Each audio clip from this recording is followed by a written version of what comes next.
इस मूवी में हम देखेंगे कि एक लड़के पर एक बड़ा शेर हमला करता है, पर वो लड़का इस हमले में मरता नहीं है, बल्कि उसे कुछ सुपर पावर्स मिलते हैं। इस मूवी का नाम है क्रेवन द हंटर। कहानी शुरू होती है जब एक रहस्यमयी कैदी रूस की एक जेल में आता है। उसका सेलमेट हैरान होता है जब वो कहता है कि वो यहाँ सिर्फ कुछ दिनों के लिए है, जबकि यहाँ सबको उम्र कैद हुई है। बाद में दो गुंडे उसे डराने की कोशिश करते हैं, लेकिन उन्हें जल्द ही पता चलता है कि ये इतना आसान नहीं होगा। हंगामे की वजह से उसे जेल के गैंग लीडर सैम्योन कोर्नी के पास ले जाया जाता है। वो नाम क्रेवन बताता है और कहता है कि वो गलत लोगों का शिकार करता है। सैम्योन इससे थोड़ा असहज महसूस करता है और कहता है कि ये हंटर तो बस एक अफवाह है, लेकिन फिर क्रेवन साबित करता है कि ये सच है। वो अकेले ही सैम्योन के सारे गुंडों को मार देता है, वो भी एक लायन के दांत से। इसके बाद वो सैम्योन को भी मार देता है। जब गार्ड आता है तो क्रेवन उस पर भी हमला करता है और जेल की दीवार पर चढ़ने लगता है। वो फुर्ती से लोहे की सलाखें उखाड़ देता है और छत से कूद जाता है। गार्ड्स की गोलियां भी उसे नहीं छू पाती। क्रेवन जेल की दीवार लांघकर बर्फीले तूफान में भाग जाता है, जहां पहले से ही एक एयरप्लेन उसका इंतजार कर रहा होता है। वो अपने नकली टैटू को हटाता है और उसी समय गार्ड को असली टैटू वाला बॉडी मिल जाता है, जिससे पता चलता है कि उसने जानबूझकर असली कैदी की जगह ले ली थी। इसके बाद कहानी 16 साल पहले न्यूयॉर्क सिटी में चली जाती है। दो भाई सर्गेई और दिमित्री अपनी मां की मौत का शोक मना रहे होते हैं। तब अचानक उनके पिता निकोलाई उन्हें स्कूल से लेने आ जाते हैं। निकोलाई एक क्रिमिनल है और अपने बेटों के साथ बहुत सख्ती से पेश आता है। वो कहता है कि उनकी मां कमजोर थी, इसलिए उसने अपनी जान ले ली। वो कहता है कि कोई अंतिम संस्कार नहीं होगा। फिर वो दोनों को एक हैंगर पर ले जाता है और बताता है कि वो शेरों का शिकार करने जा रहे हैं ताकि वो असली मर्द बन सकें। वहीं दूसरी ओर तंजानिया में एक बच्ची कलिप्सो टैरो कार्ड पढ़ना सीख रही होती है। उसकी दादी भविष्यवाणी करती है कि वो जल्द ही एक हादसे की गवाह बनेगी और उसे एक जादुई दवाई देती है जिसमें चमत्कारी हीलिंग पावर्स होती हैं। निकोलाई अपने बेटों को सिखाता है कि इंसान सबसे बड़ा शिकारी है और जानवरों को उनसे डरना चाहिए। वो दिमित्री की कमजोरी से निराश होता है और सबके सामने उस पर चिल्लाता है। रात में दोनों भाई इस बारे में बात करते हैं और पता चलता है कि दिमित्री निकोलाई का असली बेटा नहीं है। अगले दिन एक व्यापारी एलेक्स निकोलाई को एक पार्टनरशिप प्रपोज करता है, लेकिन निकोलाई उसकी कमजोर सेहत का मजाक उड़ाता है और उसे ठुकरा देता है। उसी दिन लड़कों को वो फेमस शेर दिख जाता है जिससे इलाके में कई लोगों की मौत हुई है। सर्गेई को उस शेर से कोई कनेक्शन महसूस होता है, लेकिन तभी निकोलाई गोली चला देता है जिससे शेर गुस्से में आ जाता है। झार नाम का वो शेर सर्गेई के बैग को पकड़कर उसे घसीटने लगता है, जबकि निकोलाई लगातार उस पर गोली चलाता रहता है। उसी समय कलिप्सो अपने माता पिता के साथ जिराफ की तस्वीरें खींच रही होती है।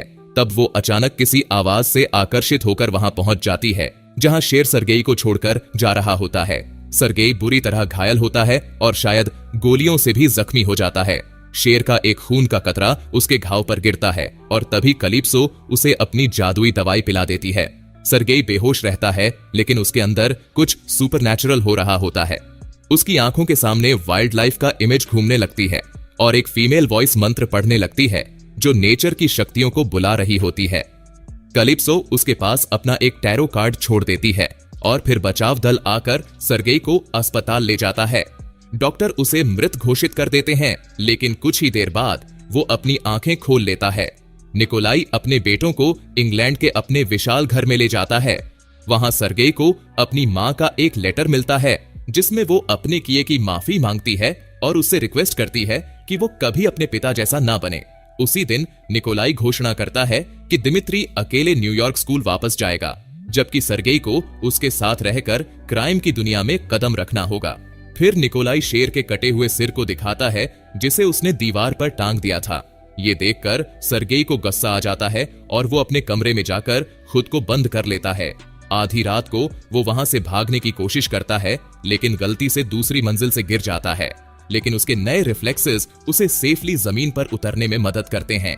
जब दिमित्री उसे देखता है तो वो उससे रिक्वेस्ट करता है कि उसे छोड़कर ना जाए, लेकिन सर्गेई कहता है कि उसे जाना ही होगा क्योंकि उसके साथ कुछ अजीब हो रहा है जिसे वो खुद भी समझ नहीं पा रहा। एक शिप में छुपकर ट्रैवल करते हुए सर्गेई ईस्टर्न रशिया पहुंचता है। वहां भी उसकी सेंसेस पहले से कहीं ज्यादा तेज हो जाती हैं। उसके जानवरों से जुड़े स्पेशल कनेक्शन उसे एक बड़े खतरे से बचाते हैं जब वो एक दौड़ती हुई झुंड के नीचे कुचले जाने से बच जाता है। आखिरकार सर्गेई उस जगह पहुंचता है जहां वो अपनी मां के साथ कैंपिंग करता था। वहां वो अपनी नई ताकत को टेस्ट करना शुरू करता है। उसे एहसास होता है कि अब वो तेज दौड़ सकता है, ऊंचाई पर कूद सकता है और पेड़ों पर चढ़ सकता है, जैसे उसने अलग अलग जानवरों की एबिलिटी हासिल कर ली हो। तभी उसे गोली चलने की आवाज सुनाई देती है। एक पेड़ के ऊपर से वो 2 शिकारी देखता है और तुरंत वहां भागकर पहुंचता है जहां कई मरे हुए जानवर पड़े होते हैं। शिकारी उसे वहां से जाने को कहते हैं, लेकिन सर्गेई जमीन से एक चाकू उठा लेता है। वो पहला शिकारी को सीधा माथे पर वार कर गिरा देता है और फिर दूसरे शिकारी को अपने हाथों से मार देता है। इसके बाद उसे पास से एक और गाड़ी गुजरती हुई दिखती है जिसमें और हथियारबंद लोग होते हैं। तब उसे एहसास होता है कि उसका काम अभी शुरू ही हुआ है। सालों बाद सर्गेई क्रिमिनल्स का शिकारी बन जाता है और खुद को क्रेवन बुलाने लगता है, लेकिन वो अब भी कलिप्सो का दिया हुआ टैरो कार्ड अपने पास रखता है और रशिया में अकेले रहता है। उसका अगला निशाना आंद्रे है, जो अवैध रूप से जानवरों के सींगों की तस्करी कर रहा होता है। जब क्रेवन उसका रास्ता रोकता है तो आंद्रे हंसता है और कहता है कि वो 6 लोग हैं और क्रेवन अकेला है। लेकिन क्रेवन जवाब देता है कि ये संख्या अब बदलने वाली है। जैसे ही गाड़ी आगे बढ़ती है, क्रेवन नीचे से होते हुए उसकी छत तक चढ़ जाता है और कुछ ही सेकंड्स में 4 लोगों को खत्म कर देता है। आंद्रे और उसका एकमात्र बचा साथी दूसरी गाड़ी से भाग जाते हैं, लेकिन क्रेवन गाड़ी का नंबर देख लेता है। लंदन पहुंचकर आंद्रे अपने बॉस को घटना के बारे में बताता है और झूठ बोलता है कि उसने उस रहस्यमयी शिकारी को मार दिया है। लेकिन तभी उसे पता चलता है कि उसका बॉस पहले ही मारा जा चुका है और उसकी कुर्सी पर खुद क्रेवन बैठा है। वो आंद्रे को दीवार पर चिपकाकर उसका नाम अपनी लिस्ट से काट देता है। उसी समय कलिप्सो भी लंदन में होती है और वकील के तौर पर काम कर रही होती है। उसने हाल ही में अपने एक साथी को खो दिया जिसे सेमियोन कोर्नी के गुंडों ने मारा था। उसके अंतिम संस्कार के बाद क्रेवन उससे मिलता है और उसे वो कार्ड दिखाता है जो उसने उसे सालों पहले दिया था। वो उसे बताता है कि उसके दोस्त की मौत का बदला लिया जा चुका है क्योंकि सेमियोन अब मर चुका है। क्रेवन ये भी कबूल करता है कि वही वो शिकारी है जिसे सब द हंटर कहते हैं। ये सुनकर कलिप्सो असमंजस में पड़ जाती है क्योंकि न्याय पाने के उसके तरीके क्रेवन से बहुत अलग हैं। उसे ये भी डर है कि क्रेवन कहीं अपने पिता की तरह न बन जाए, लेकिन क्रेवन समझाता है कि उसने अपने पिता को ठुकरा दिया था। वो बताता है कि वो केवल अपने भाई दिमित्री से कांटेक्ट रखता है जो अब लंदन में रहता है। क्रेवन उसे अपनी लिस्ट दिखाता है और कहता है कि कानूनी तरीकों से क्रिमिनल्स को सजा देना उतना असरदार नहीं है जितना उसके तरीके। वो कलिप्सो को एक पार्टनरशिप प्रपोज करता है, वो क्रिमिनल्स का पता लगाने में उसकी मदद करे। कलिप्सो इस पर सोचने का वादा करती है। इस बीच एलेक्से नाम का एक बिजनेसमैन अपने एडवाइजर ब्रेंट से हंटर के बारे में बात कर रहा होता है। उसे इस अफवाह पर ज्यादा विश्वास नहीं होता और वो सोचता है कि अगर ऐसा कोई है भी तो उसे किसी भी और दुश्मन की तरह हराया जा सकता है। ब्रेंट सेमियोन कोर्नी के गैंग मेंबर्स से एक मीटिंग सेट करता है। एलेक्से उन्हें बताता है कि अब वो मरे हुए गैंगस्टर की जगह लेने वाला है, लेकिन तीनों उसका मजाक उड़ाते हैं और उनमें से एक उस पर गोलियां चला देता है। लेकिन एलेक्से पर कोई असर नहीं होता और वो बिना किसी चोट के खड़ा हो जाता है। इसके बाद वो अपनी शर्ट उतारने लगता है।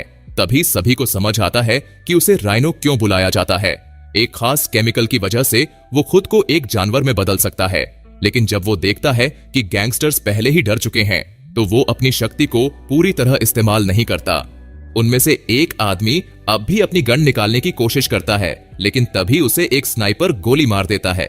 इसके बाद एलेक्से बाकी दोनों को देखता है और पूछता है कि उनमें से कौन उसका नया पार्टनर बनेगा।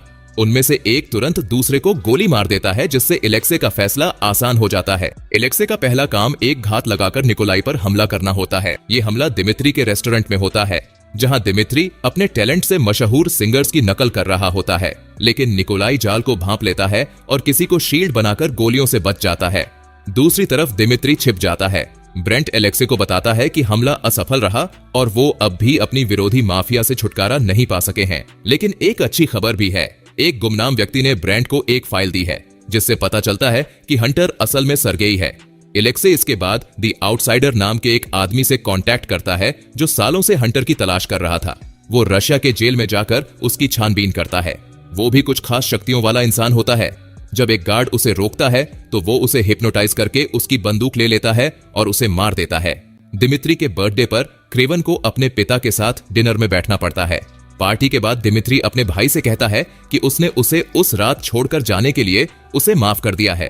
रात में क्रेवन को सोफे पर सोने में दिक्कत होती है तो वो घास पर सोने चला जाता है, लेकिन सुबह जब वो वापस पेंट हाउस में आता है तो देखता है कि दिमित्री को अभी अभी किडनैप किया गया है। वो खिड़की से किडनैपर्स को देखता है और ऊंचाई से छलांग लगाकर उनके पीछे भागता है। ड्राइवर उससे पीछा छुड़ाने की कोशिश करता है, लेकिन क्रेवन कार तक कूद जाता है और दरवाजा उखाड़ने लगता है, लेकिन तभी उसे टक्कर मारकर गिरा दिया जाता है। क्रेवन होश में आते ही देखता है कि किडनैपर गाड़ी बदल रहे हैं और जैसे ही हेलीकॉप्टर उड़ता है वो तुरंत उसे पकड़ लेता है। एक आदमी गोली चलाता है, लेकिन उसे भाला लग जाता है। क्रेवन हेलीकॉप्टर से लटका रहता है जब तक कि वो किसी चीज से टकराकर नीचे नहीं गिर जाता।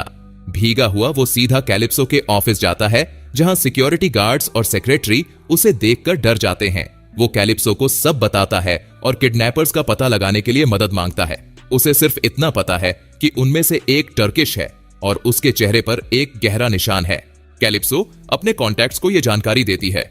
निकोलाई क्रेवन को बताता है कि उसे एक बॉक्स में एक उंगली मिली है और किडनैपर्स $20 मिलियन की डिमांड कर रहे हैं 48 घंटे के अंदर। क्रेवन अपने भाई की अंगूठी पहचान लेता है और अपने पिता से पैसे देने की जिद करता है, क्योंकि ये उसके लिए कोई बड़ी रकम नहीं है। लेकिन निकोलाई मना कर देता है क्योंकि वो अपनी कमजोरी नहीं दिखाना चाहता। इसके अलावा उसे लगता है कि दिमित्री पहले ही मर चुका होगा, क्योंकि अगर वो खुद उन किडनैपर्स की जगह होता तो यही करता, लेकिन असल में ऐसा नहीं हुआ है। लंदन में कैलिप्सो को पता चलता है कि किडनैपर का नाम ओमर आमिर है और उसका ठिकाना अंकारा के एक मोनेस्ट्री में है। लेकिन जैसे ही वो वहां से निकलती है, पता चलता है कि उसका इन्फॉर्मर असल में द आउटसाइडर के लिए काम करता है। वो एलेक्सी को फोन पर बताता है कि प्लान सही जा रहा है। कैलिप्सो क्रेवन को किडनैपर्स की लोकेशन देती है, लेकिन एलेक्सी ओमर को चेतावनी देता है कि शिकारी आ रहा है। टर्की में क्रेवन मोनेस्ट्री में घुस जाता है और एक एक करके गार्ड्स को मारता जाता है, लेकिन आखिरी गार्ड की चीख ओमर और उसके आदमियों तक पहुंच जाती है। क्रेवन ओमर को पकड़ लेता है और उसे खिड़की से फेंकने की धमकी देता है अगर वो दिमित्री का पता नहीं बताएगा तो। लेकिन तब जब ओमर उसे नाम से पुकारता है तो क्रेवन को एहसास होता है कि ये एक जाल था। वो पहाड़ पर छुपे स्नाइपर्स को देख लेता है और गोली लगने से पहले ओमार के साथ ही कूद जाता है, जिससे बिल्डिंग का वो हिस्सा गिर जाता है। मलबे में दबने से पहले ओमार उसे बताता है कि इसके पीछे राइनो का हाथ है। पुलिस के पहुंचने तक आउटसाइडर खुद वहां पहुंच चुका होता है और किसी को दखल देने नहीं देता। इस बीच इलेक्सी दिमित्री से बात कर रहा होता है। वो उसे बताता है कि उसके पिता ने उसे छुड़ाने के लिए पैसे देने से मना कर दिया और ये भी दिखाता है कि उसका भाई उससे कुछ छिपा रहा था। जैसे ही क्रेवन मलबे से बाहर निकलता है, वो कैलिप्सो को कॉल करके बताता है कि ये सब एक जाल था और अब वो भी खतरे में है। उसी वक्त कैलिप्सो देखती है कि 5 आदमी उसकी बिल्डिंग में घुस चुके हैं। क्रेवन उसे एक सेफ लोकेशन पर ले जाने के लिए किसी को भेजने की बात करता है। दूसरी ओर एलेक्सी दिमित्री को अपनी ताकत का राज दिखाता है और बताता है कि उसे ये ताकत एक अमेरिकी बायोकेमिस्ट से मिली है, लेकिन इस ट्रांसफॉर्मेशन का प्रोसेस बहुत दर्दनाक होती है, इसलिए वो इसे बीच में ही रोक देता है। फिर वो दिमित्री को वही डील ऑफर करता है जो उसके पिता ने ठुकरा दी थी, ये कहते हुए कि उसे भी पूरी जिंदगी कम आंका गया है। दिमित्री इस बात को मानता तो है, लेकिन अपने परिवार से गद्दारी करने से इनकार कर देता है। एलेक्सी गुस्से में उसे मारने ही वाला था कि तभी ब्रेंट आकर बताता है कि क्रेवन अभी भी जिंदा है, यानी दिमित्री को अभी भी जिंदा रखने में फायदा है। क्रेवन का पायलट कैलिप्सो को रशिया ले जाता है। वो बताती है कि उसके सभी कॉन्टैक्ट्स अचानक गायब हो गए हैं और केस बहुत खतरनाक होता जा रहा है। तभी क्रेवन रुक जाता है और कहता है कि उसका शिकार किया जा रहा है। कैलिप्सो सोचती है कि कुछ क्रिमिनल्स मशीन गन लेकर झाड़ियों से निकलेंगे, लेकिन इस बार असली शिकार हो रहा था। क्रेवन पर एक बड़ा तेंदुआ छलांग लगाता है। कैलिप्सो हैरान रह जाती है जब वो देखती है कि क्रेवन उससे ऐसे लड़ रहा है जैसे वो दोनों भाई हों। आखिरकार थक कर वो जानवर चला जाता है। इसी बीच आउटसाइडर एलेक्सी को बताता है कि उसका गुरु एक महान हत्यारा था, लेकिन उसकी जिंदगी क्रेवन के हिट लिस्ट में आने की वजह से खत्म हो गई, इसलिए वो उसे दुनिया भर में ढूंढता फिर रहा है। लेकिन एक परफेक्ट शिकारी को पकड़ना लगभग नामुमकिन है। अब उसके पास पहली बार असली मौका है, क्योंकि क्रेवन की एक ही कमजोरी है, उसका भाई। इसके अलावा मोनेस्ट्री में मिले जहरीले तीर से भी एक नया खुलासा होता है। वो तीर सिर्फ रशिया के एक खास इलाके में मिलने वाले पौधों से बनाए गए हैं, जिससे क्रेवन के ठिकाने का पता लग जाता है। क्रेवन जानना चाहता है कि वो कौन सा लिक्विड था जिसने उसकी जिंदगी बदल दी, लेकिन कैलिप्सो बताती है कि उसे भी नहीं पता और उसकी दादी की मौत हो गई थी इससे पहले कि वो इसके बारे में और कुछ बता पाती। इधर आउटसाइडर एलेक्सी को एक डार्ट लॉन्चर दिखाता है जो जहर इंजेक्ट करता है और शिकार को बुरी तरह डराकर धीरे धीरे पैरालाइज कर देता है। फिर एलेक्सी दिमित्री को मजबूर करता है कि वो अपने भाई को उस नंबर पर कॉल करे जो सिर्फ उसी के पास है। जैसे ही क्रेवन फोन उठाता है, एलेक्सी उसे भी माफिया पार्टनरशिप ऑफर करता है, लेकिन उसे गुस्सा आ जाता है जब क्रेवन बिना कुछ सुने ही फोन काट देता है। जल्दी ही कई गाड़ियां क्रेवन के ठिकाने पर पहुंचती हैं और एलेक्सी की आर्मी उसे पकड़ने के लिए फैल जाती है, लेकिन तभी जैगुअर उन पर हमला कर देता है और सबको तब तक पता नहीं चलता कि डिमिट्री भाग चुका है जब तक वो बहुत दूर नहीं चला जाता। वहां के जंगल में कई जानवर और खतरनाक जाल हैं जिनके बारे में सिर्फ क्रेवन को पता है। वो इसी का फायदा उठाकर एक एक करके गुंडों पर हमला करने लगता है। अपने आदमियों की चीखें सुनकर एलेक्सी ब्रेंट को एयर स्ट्राइक शुरू करने का ऑर्डर देता है। क्रेवन बमबारी से बचते हुए जंगल में भागता है, लेकिन तभी कुछ उसकी स्किन में घुस जाता है और उसके दिमाग में डरावने विजन्स भर देता है। ये आउटसाइडर के जहर का असर था। क्रेवन उस पर हमला करने की कोशिश करता है, लेकिन आउटसाइडर फिर से वार करता है और उसे 2 और बार जहर लगा देता है। क्रेवन का शरीर धीरे धीरे सुन्न पड़ने लगता है और आउटसाइडर उसे बेरहमी से पीटने लगता है। जैसे ही उसके साथी उसे गोली मारने के लिए तैयार होते हैं, आउटसाइडर ऑर्डर देता है कि डिमिट्री को भी ढूंढो, लेकिन तभी कैलिप्सो एक तीर मारकर आउटसाइडर की बाईं आंख फोड़ देती है। वो क्रेवन को वो बचा हुआ दवाई देती है जिसे वो उससे छुपा रही थी। दूसरी ओर डिमिट्री को पकड़ लिया जाता है और ब्रेंट उसे एलेक्सी के पास ले जाता है, ये कहते हुए कि क्रेवन मर चुका है। लेकिन वापस जाते समय कॉन्वॉय पर भैंसों का झुंड हमला कर देता है। डिमिट्री समझ जाता है कि ये उसके भाई का काम है और मुस्कुराकर अपनी बेल्ट कस लेता है। गाड़ियां पलटने लगती हैं और क्रेवन अचानक लौट आता है, ठीक उसी समय जब एलेक्सी अपने राइनो रूप में बदल चुका होता है। क्रेवन और राइनो आमने सामने भिड़ते हैं। क्रेवन उसे रोड पर धकेल देता है, लेकिन राइनो अपनी सींग से एक गाड़ी को हवा में उठा लेता है और उसे जोर से पटकता है। क्रेवन को समझ आता है कि उसके चाकू और तलवारें राइनो की मोटी चमड़ी में नहीं घुस पा रही हैं। ताकत में भी वो उसे मात नहीं दे सकता। तब वो राइनो को शब्दों से चोट पहुंचाने का फैसला करता है और कहता है कि उसके पिता सही थे, एलेक्सी हमेशा एक नाकाम इंसान रहेगा। गुस्से में आकर राइनो थोड़ी देर के लिए ध्यान भटकाता है और क्रेवन उसके शरीर के उस हिस्से पर वार करता है जहां वो इंजेक्शन लगाता है। इससे वो कमजोर पड़ जाता है और क्रेवन एक रस्सी उसके चारों ओर लपेटकर दूसरी ओर एक भैंस को बांध देता है। अचानक झटका लगने से राइनो खींचा चला जाता है और भैंसों के झुंड के नीचे कुचल जाता है। क्रेवन उससे पूछता है कि उसकी पहचान किसने रिवील की। तभी डिमिट्री एक बंदूक लेकर आता है, लेकिन क्रेवन उसे किसी की जान लेने से रोक देता है। राइनो वैसे ही मर जाता है और अपने आखिरी शब्दों में कहता है कि काश उसने कभी इस परिवार को नहीं जाना होता। इस सब के बाद क्रेवन अपने पिता निकोलाई के पास जाता है और सच जानना चाहता है। निकोलाई कबूल करता है कि वो हमेशा जानता था कि क्रेवन ही हंटर है और वो इस पर गर्व करता था। राइनो से निपटने के लिए उसने खुद क्रेवन की पहचान रिवील की थी, क्योंकि उसे भरोसा था कि उसका बेटा अपने दुश्मन को हरा देगा। क्रेवन कहता है कि उसने डिमिट्री की जान को खतरे में डाल दिया, लेकिन निकोलाई जवाब देता है कि उसने अपने बेटे की काबिलियत पर भरोसा किया था। वो चाहता था कि ये सब परिवार को एकजुट करे और क्रेवन को अपने उत्तराधिकारी के रूप में अपनी भूमिका समझ आए। लेकिन क्रेवन चुपचाप अपने पिता की बंदूक से गोलियां निकालकर वहां से चला जाता है। जब निकोलाई के पास एक भालू आता है तो उसके पास खुद को बचाने का कोई तरीका नहीं होता। 1 साल बाद क्रेवन डिमिट्री के रेस्टोरेंट में उसके बर्थडे सेलिब्रेट करने जाता है। डिमिट्री कहता है कि वो ट्रॉमा से उबर गया है और अब वो खुद को एक नया इंसान महसूस करता है। उसने एक अमेरिकी बायोकेमिस्ट से मुलाकात की जिसने उसे पूरी तरह बदल दिया है। क्रेवन को कुछ पुराने माफिया क्लाइंट्स दिखते हैं और समझ जाता है कि डिमिट्री ने उसके पिता के बिजनेस संभाल लिया है। क्रेवन को यह सही नहीं लगता तो डिमिट्री उसे पाखंडी कहता है और कहता है कि वो भी अपने पिता की तरह ही है, उसे सिर्फ अपनी परवाह है। क्रेवन उसका पीछा करता है और देखता है कि अचानक उसकी शक्ल बदल जाती है और वो खुद उसके जैसे दिखने लगता है।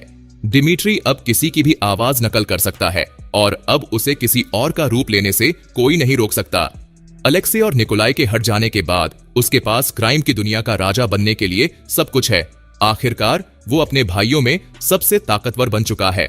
दिल टूटे क्रेवन घर लौटता है और अपने पिता का एक तोहफा पाता है, जानवरों की खाल से बना एक कोट और एक चिट्ठी जिसमें निकोलाई उसे शिकार जारी रखने के लिए कहता है।